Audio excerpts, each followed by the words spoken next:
Islam just needs a reform.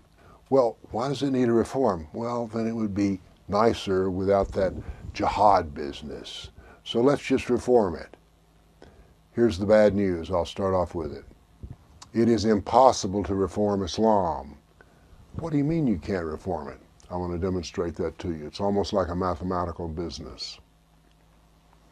But you say, look, Christianity and Judaism are reformed, therefore Islam can be reformed. Well, not really. Let's say that you're going to reform Islam by picking out the good and dropping what is bad, and you're the one deciding what is good and bad. Well, this Islam you're going to pick and choose from, what is it? It's Quran, Sirah, and Hadith. So therefore, if you're going to reform Islam, you have to reform the Quran, the Sirah, or the Hadith. Let's start with the Quran. What does it say about itself? Quran 3:7. No one knows the true interpretation except Allah. That's the interpretation of the Quran. But those firm in knowledge say, we believe in it. All of it is from our Lord. So since every verse comes from Allah, who are you to pick and choose amongst it?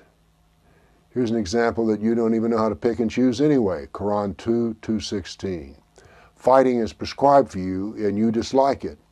But it is possible that you dislike a thing which is good for you and that you love a thing which is bad for you. So therefore you, the person picking and choosing, Allah says you don't know how to pick and choose anyway. Quran 11 verse 1.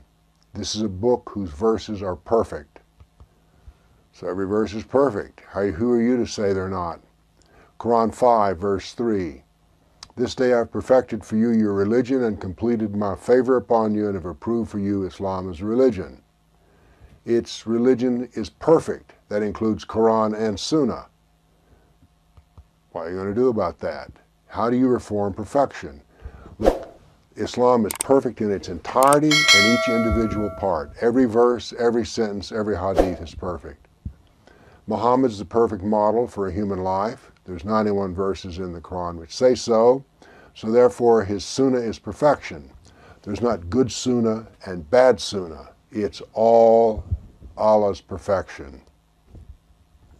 But let's say you're so brilliant that you're smarter than Allah and you're smarter than Muhammad and you come up with this brilliant plan for reformation. So what? Who do you go to? There's no authoritative body to approve or disapprove. You can't go to Al-Azhar because they don't have any real authority. They're just a group of scholars issuing opinions. There is no central body that can issue changes in Islam.